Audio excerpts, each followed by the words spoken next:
Okay, so now this is, we are nearing the end, and I wanted to actually dwell deep into the stop motion part of the clip, and I wanted to show you a clip which takes you inside the studio of where the stop motion animation was done.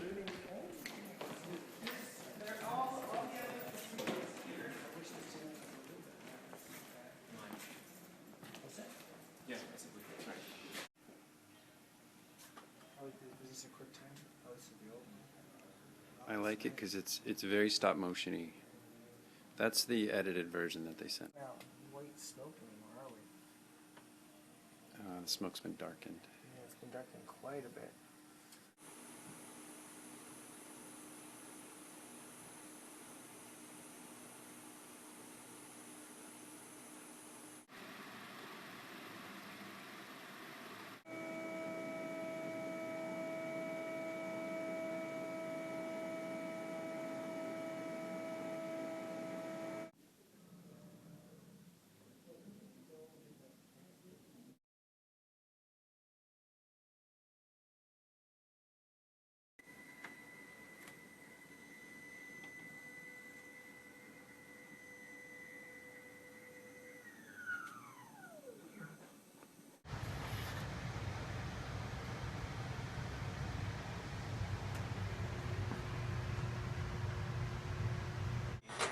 This is our puppet locker. We got the different versions of the Aviator. It pushes back. Most of everything's on set right now, but these are the real puppets. It's got no hands. Another one of the princes. It's got his curious face on right there, and they shouldn't do much. It's one of the foxes. It's one of the 4 foxes I've made. It's very cute. These things get banged up so fast, it's, because it's just paper. Just handling them, doing any kind of movement, they basically need triage after about after one shot. And then Graham, who's the armature designer, came in and sort of figured out how the skeleton's going to work, and he's in the process of building a prototype. This is just like a inspirational piece of hot glue and wire that I did, some clay and paper. I'm not sure how many joints there are exactly, but there's each joint has a tension, and I tensioned them before I dressed them in the paper, and I tensioned them kind of hard or tightly, because the paper here resists a lot. We're changing his suit. We got a different pattern over there, something bigger, something that's more painterly, because even though this is hand painted paper, is there wasn't enough texture on it. The armature's in 2 bits basically, where the one, that's pretty tight, 1 bit, and then the head will be on a separate key part here. And turn and do all this stuff. We could replace the heads. Yeah. It's on both sides, where they pieced it together. The king, so basically that, and we're just working up a mock-up right now to then build and dress the actual armature. It's got swivels in the arms, on the shoulders. Oh, here's this is cool. So these are the different head expressions that we need to get out of it, and neutrals, words. This is the final little Prince set that's getting made right now. So they're just cleaning them up. You can see the difference from when they first come out of the mold. It's in the back of the head. Got these 2 pegs inside that snap in and keep the wig from rattling around,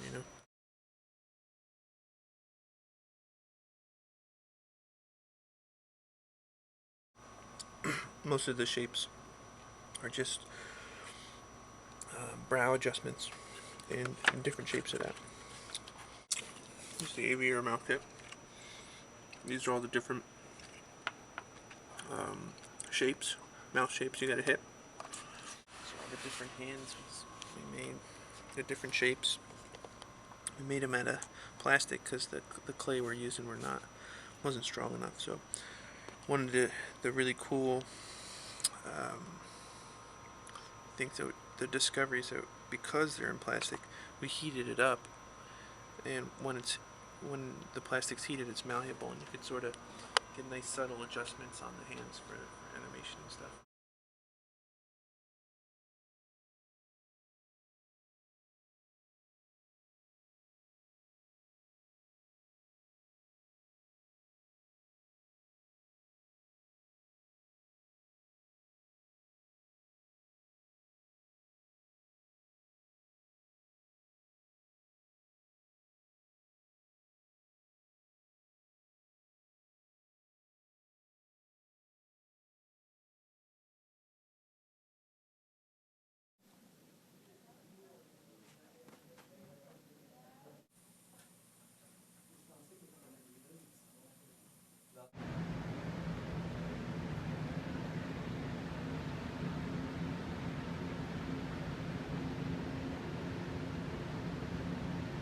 My last shot on The Little Prince.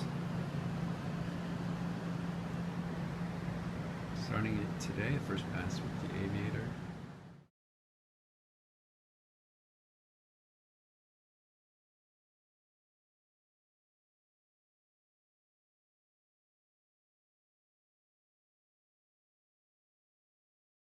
Yeah, so there's actually a lot to talk about what's going on in there. One of the things that you must have noticed is that they have a blue screen behind what they're. No, it's off. It's off. Yeah. So the thing that is going on there is that every time they don't end up making the whole set behind what is being animated. So there's a technology. There's a technique called compositing, where you can actually take an image and remove the blue in that image, blue or green. These are the two colors which are primarily used, and then you can composite a different image behind it. So this is a technique which is used. So they would not have the set behind, but have blue, and then in a software they can remove the blue, so that area becomes transparent. And in layers, like in Photoshop, they can put other images behind it, and it seems as if the person is in that environment. Okay, technically speaking, it's a very tedious, very long process, time-consuming process, but it can be done. The other thing I wanted to talk about is that the thing about one of the important things that I remember that was talked about a lot, that in this case, you saw that they build the armature for the body, but you'll realize one thing: they never build armature for the arms, for the for the hand and the fingers. And then usually what happens is, in stop motion, they build the armature with the palm and the fingers. But in this case, what they did was, instead of building an armature and animating the armature, they were not very happy with the poses that they were able to get with it. So instead of animating it with an armature, they actually made all the hand poses as separate attachments that they could attach at different times, and that's how they animated it. So it became actually more tedious, but they were so happy with the hand poses that they were able to achieve because of this process that they followed. Okay, so most of the people will not even realize that there is something so fascinating going on with just the hands. So if you guys ever get a chance to see this movie again, pay attention to how the hands are moving, and you'll realize that they are not moving frame by frame. From time to time, they've changed the pose. In some cases, they've changed pose frame by frame also, depending on if the focus is on the hand. Like there's a point where the aviator is walking with the boy and he lets go of his hand. So it's not that they have reposed the fingers. They've actually changed the arm for every photograph that was taken. Do you think they print them out in 3D printers? Probably now, yeah. Yeah, depending on the material also, because if it's just clay and all, then they have to make it. But one of the things that the guy said, that in some cases, since it's some kind of plastic, if they heat it up, they can change the pose. Just slightly. If you change it too much, it will break. But slight changes in poses, they were just able to do it by just heating up the material, and it would become malleable, and they would change it and let it dry and let it cool down, and the new pose would be achieved. And the other thing was that for the faces, for every expression, they made a different puppet, head puppet, and for every lip and eye expression, they made different. So eyes basically either you're blinking or you're looking left, right, up, down. So they have very finite number of things to make, and they do that on top of the face puppet.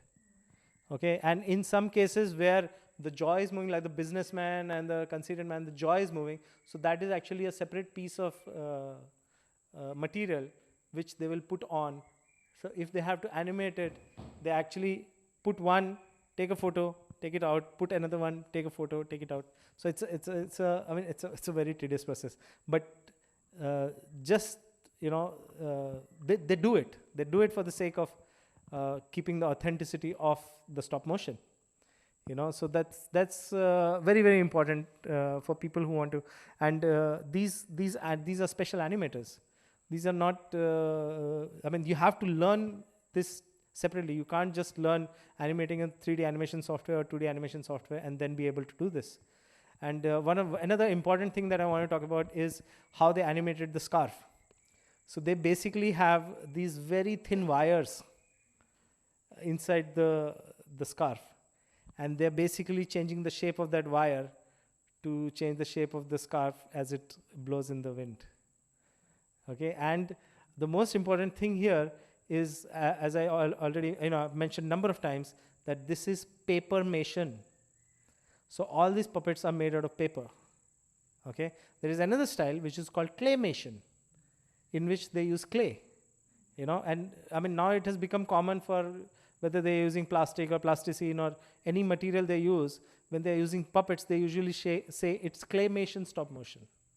Okay, but this particular one, to achieve the look of the book, the paper, they actually used paper. And then whatever look you are seeing was achieved using lighting. So if it's hot desert and you want to show, they use those kinds of lights. It is not painted in the paper. They painted the paper in neutral colors and then lit them using real lights, as I had mentioned earlier. And that actually gave them all the information that they needed for creating the CG world, for lighting the world in the computer animation. Okay, so this process is very, very important to understand, because it led to so many decisions that they took in the production pipeline because of all the things that they did while they were doing the stop motion. Okay, cool. Any questions? How long did it take to create this film? Yeah, around 3 years. 3 years? Yeah.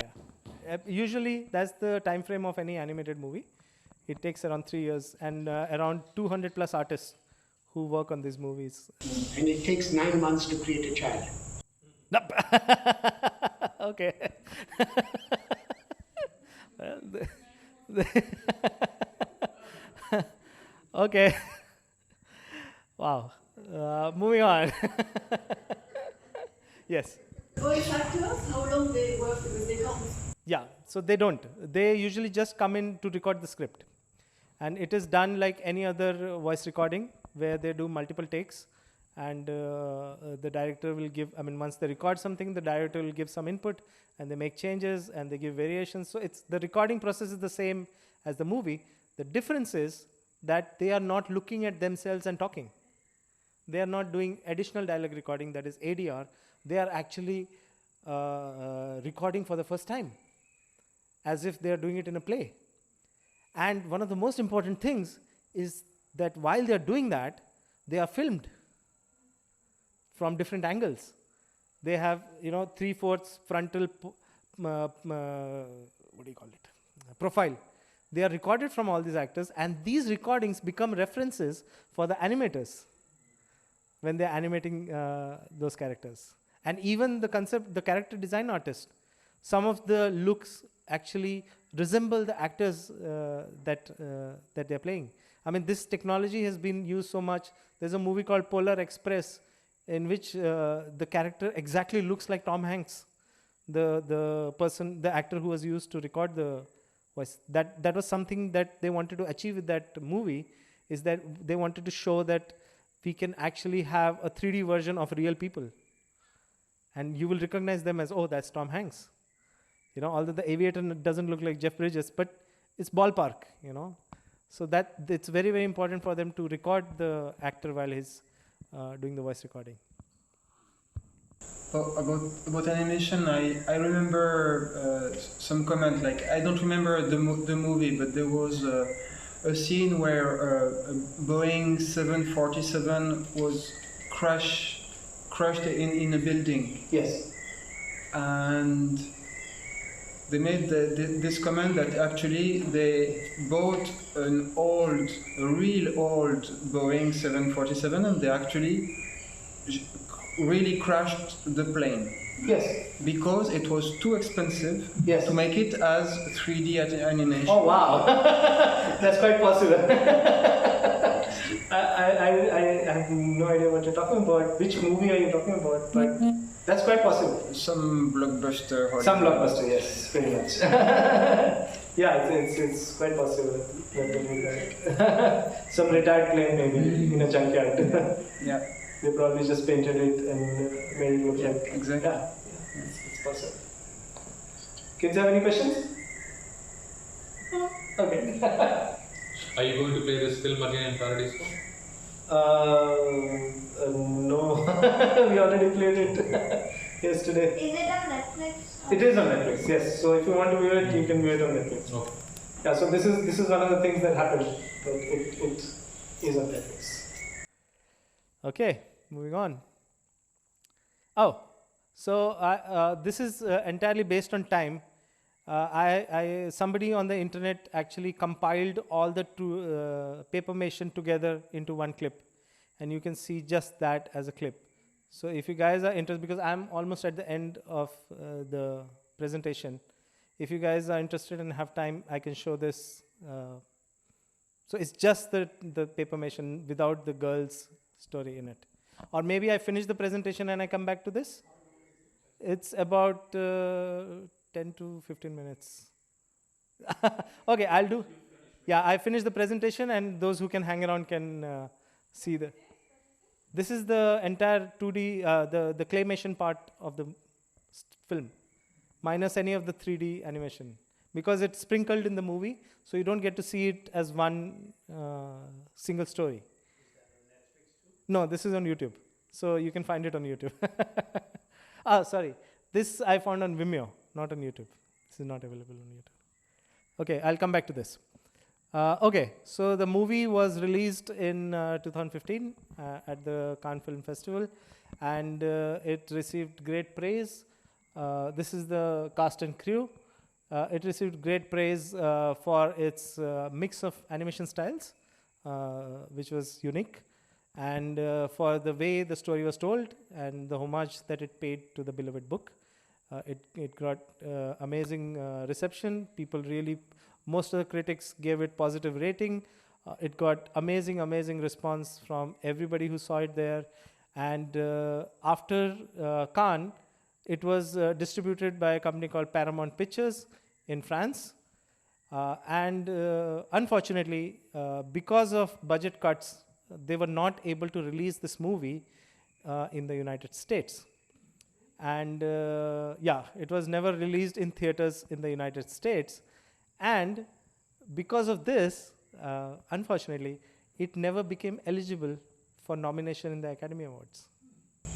Where's Jeff Bridges in this picture? Jeff Bridges is not there, actually. Is that the one next to the kimono? No. That's I think he's one of the music composers. I'm not sure though. But no, Jeff Bridges is not in this. I mean, I can identify a few people. So this is Mark Osborne. This is Maria Cotillard. This is Rachel McAdams. This is Mackenzie Foy. This is his son, Riley Osborne, with the fox. So this is a household treasure for the Osborne family. This is, I think, his daughter. This is his wife. And this is his younger daughter. And these are people from, I think, the producers and... French actors. French actors are they? Guillaume Gallienne, maybe. Okay. Florence Foresti, maybe, second. Okay, okay. So probably these are... Oh, because this movie was also made in French. There is a whole French version of this movie. Yeah. There is a French version of this movie, yes. And probably that's the French cast. The people who... So that's probably Jeff Bridges' French counterpart. Okay. Good of you to notice. Well, that's it. Yeah, so anyways, the movie never got released in theaters in America. And it was after... Sorry? Why? Budget cuts. They didn't have enough budget to release it because releasing movies in America, there's a proper process for it. And the movies have to be promoted with trailers. The movies have to be... There's a whole marketing that has to be done for them. Otherwise, the theater distributors don't pick them up unless you do all those things. So there's like literally $100 million budget which is assigned to distribution and promotion. And not only that, if you want the movie to be considered for Academy Awards or any kind of awards, you have to create a marketing plan called For Your Consideration. So there's a whole budget that has to be allotted for your consideration if you want to be considered for any of the like Golden Globes or Academy Awards and all that. So that requires a huge amount of budget, which at that time Paramount was not. I mean, I don't know what the reason is, but I just know that Paramount chose not to do that. And at that very time, Netflix picked this movie up, and then since then it has been... It's the distributor, I think. Like it's somehow the belief that the Paramount or whatever, that it wouldn't be a commercial success. It's not That is like, also possible. It's not like the budget, like when they plan the budget, I don't think they plan the budget for this. Like That is also it's up possible. to the distributor to find the business model or whatever. Absolutely. That is also possible. My information is based on Wikipedia. So but that is very much true. A studio, a distributor has to look at it from the business point of view, and they take a call whether this is a viable business or not. It's still too French, even with all those American people. Maybe It's too French. maybe it was the Bush and anti-French war, French fries. The politics. Freedom prize. Freedom Freedom fries. prize, yes. There's a whole debate about the politics of the business. I'm sure. Okay, so Netflix is where you can find it now if you want to review it. And yeah, so because of its tremendous work done in the movie, it won 2 major awards. So César Awards is a national film award of France, and it won the best animated feature film for that award. And Annie Award is the International Animated Film Association award, and it won for music for Hans Zimmer, for music in an animated feature film. Did he compose the songs too? No. The music, the background music. Not the songs. Not the songs. They usually collaborate with artists. No, this is another very good point, because for this movie, they created all original songs. They didn't go back to popular children's songs or popular, pop songs to populate the movie. They actually worked with... I mean, in Hans Zimmer's clip, there's a shot of a girl which Hans Zimmer actually found on YouTube, who did the childish singing. Yeah, when the aviator is playing with the girl, the background song and music that you hear was done by this particular YouTube singer. Yeah, it's pretty good. Yeah, beautiful. Did this movie make money? It did. It actually became around. It did around 95 million worldwide, and it became one of the most successful French movies in the global market. Yeah, because it was animated by French studios. So the legacy of that goes into the legacy of those studios. What is IMDb rating? It's pretty high. It's a very popular movie. It's not as loved as the book, of course, but it became one of the most popular. This is one of the most viewed animated movies on Netflix also. Yeah, so it got the recognition. Only I've met very few people who've not. I was actually surprised the turnaround at the cinema yesterday, because I thought everybody have already seen that movie. They came to see it again. They came to see it again, yes. I think you also, this was your second viewing, yes? Yeah, so yeah, there are a lot of people who came to see the movie again. And yeah, it holds up. The story, the storytelling, the animation, everything holds up. Cool. So, well, I can end my presentation with the clip, and whoever wants to hang around can enjoy it. Yeah.